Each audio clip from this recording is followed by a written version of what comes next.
सूचना केवल हमारे विचार हैं, वित्तीय सलाह नहीं। निर्णय लेने से पहले खुद शोध करें।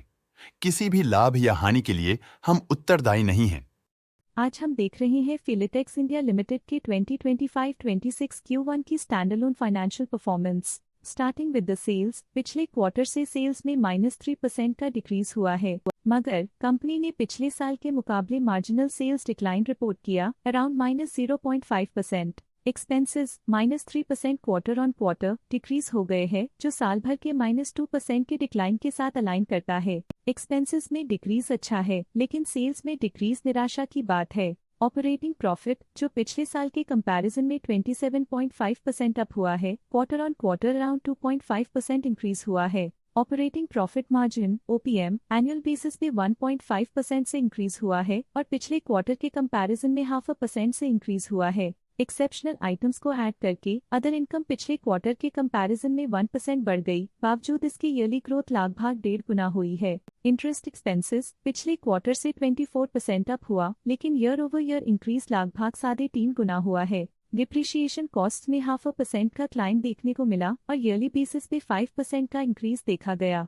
प्रॉफिट बिफोर टैक्स एनुअली 25% बढ़ा, लेकिन प्रोसीडिंग क्वार्टर से -1.5% डिक्रीज हुआ है। इस साल कंपनी ने 26.5% टैक्स पे किया और क्वार्टरली कंपनी ने 26% टैक्स पे किया है। नेट प्रॉफिट ने ईयर ऑन ईयर 26% का इंक्रीज दिखाया, लेकिन लास्ट क्वार्टर से -1.5% का कंट्रैक्शन हुआ है। इस क्वार्टर के दौरान कंपनी का परफॉर्मेंस इतना अच्छा नहीं रहा।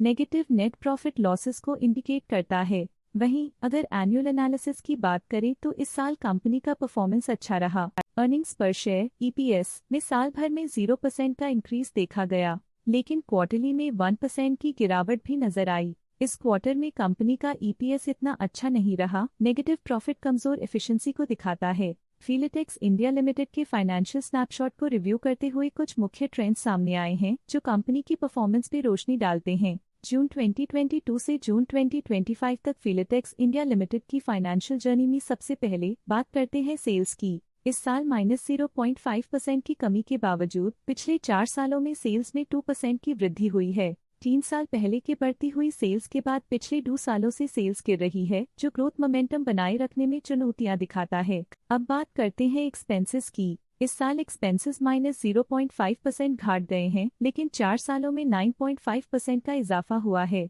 इस साल हालांकि एक्सपेंसेस सेल्स से थोड़ा ज्यादा बढ़े हैं, मगर ग्रोथ रेट्स का करीब होना स्टेडी ऑपरेशनल कॉस्ट को दर्शाता है। चैलेंजेस से गुजरते हुए ऑपरेटिंग प्रॉफिट ने इस साल -3.5% की डाउनटर्न देखी, जो एक ट्रेंड को कंटिन्यू करता है, पिछले 4 सालों में -51.5% की डिक्लाइन के साथ।